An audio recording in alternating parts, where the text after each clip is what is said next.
Hey folks, welcome back to Game Geeks. I'm your host, Kurt Wiegel. Today's episode, we're going to be talking about STARFINDER, which is the new space fantasy game that was produced by Paizo. It's been long awaited, and it is a science fiction themed, sorta, game which is powered by the Pathfinder engine, which is sort of a derivative of 3.5 before they went to 4. There's a lot good about this game, and I'm going to talk about it, but I'm going to get the big monkey off my back at the beginning now.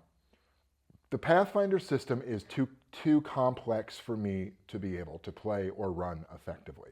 I know I hear a lot of you out there screaming that I used to love Pathfinder, why don't I love it anymore? You just said you loved it last week. Gentle viewers, I present to you, go back and check the dates on when I reviewed Pathfinder. I stand by everything that I said.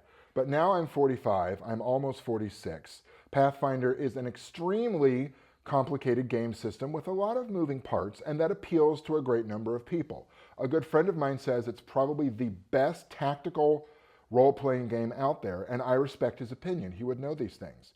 But the bottom line is I'm too old to be able to keep all of these things in my head and do them effectively. That doesn't mean that I cannot appreciate a really good system and a really well-designed game. So with STARFINDER, the basic idea is you are in the Pathfinder universe just N years ahead. In fact, no one really knows how far ahead it is because there was some event where the planet Galarian, I'm sorry if I'm not saying it right, has vanished.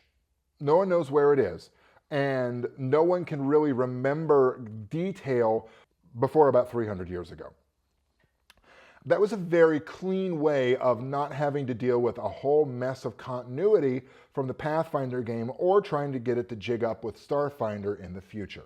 This is a space fantasy game. Now, not in the same sort of vein of space fantasy as Spelljammer or Dragonstar were, but more along the lines of Farscape, Andromeda, maybe even Rogue One I could see playing in something like this if you take out some more of the mystical parts.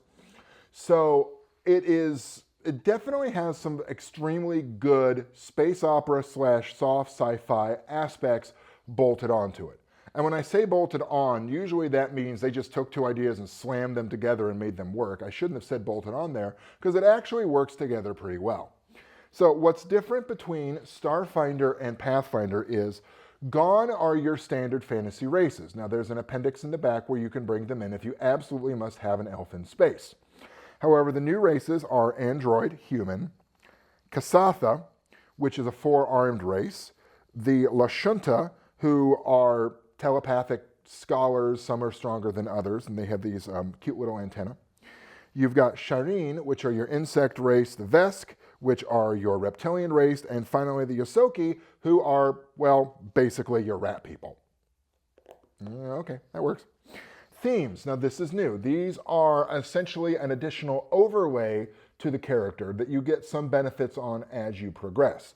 The themes are Ace Pilot, Bounty Hunter, Icon, Mercenary, Outlaw, Priest and Scholar, Spacefarer, no, sorry, that's a completely different game, Spacefarer, Xenoseeker, and then Themeless if you just really have to be difficult and not fit into any of those above mentioned very broad niches. Finally, the classes. There are 7. Envoy, Mechanic, Mystic, who is probably the closest thing you have to a cleric in this system. Operative, which are your spies, your thieves, etc. A Solarian, which is essentially it is a monk that is now powered by channeling the stars. Soldier, and finally Technomancer, who uses the fusion of technology and magic. They've sort of done away with the standard hit point model, and they've gone to something that resembles more the vitality points, wound points of old. You no longer randomly roll for an increase in those points as you go up in level. It's now a set number. You also have the option of retraining yourself and redoing a few things that you may have done previously in the game itself. Only thing I think you absolutely cannot do is change your race. The equipment section is extremely lengthy with a lot of good ideas, different models on how the weapons work. One of the things they did was they took weapon and then modification and then name, which is a combination of the two, and then it's an entirely new set of stats. It also gives you the idea of how powerful this particular item is and how game-breaking it may or may not be. an extremely long system on the engine itself, how it works, and finally the space combat system, which, I'll be honest, looks complicated, but again, it's Pathfinder. When I read through it, I'm like, okay, this makes sense. I'll reiterate what I said at the beginning. It's not something I think I would ever want to go, chest deep in, but I think it works. And if you're into that sort of thing, I think it would appeal to you very greatly. Finally, at the back end, which is a section I wish would have been bigger, is a description of the Pact Worlds, which is sort of their initial setting, which are the other planets in the Galarian system. There's some neat stuff in here, including a temple to the sun goddess literally built right outside of the star. What does this feel like?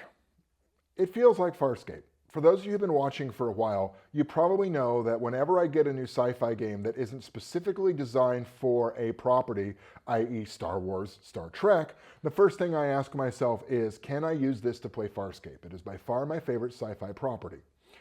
It was devastated to me when that and Firefly were both canceled in the same year. But those of you who've been watching for a while, again, I've said that before. Hell yeah, this can do Farscape easily. Honestly, throw in a couple new... You don't have to change much at all. I mean, you could substitute a lot of things out. Could you do Guardians of the Galaxy here? Yeah, easily. Folks, this is a really good system. And if it's complex, but if you like it, then you could easily do this to run almost any space fantasy, space opera game of your own design and with your own setting, just using their particular engine. Like Pathfinder, nothing marries you to Galarian. And in this, nothing marries you to the Pact Worlds. The thing I would like to see more of, though, is more of a description on that setting. I imagine that is forthcoming in a future book. For Game Geeks, I'm your host, Kurt Wiegel. Good day and good gaming. Do, do, do, do, do, do, do, do, do, do.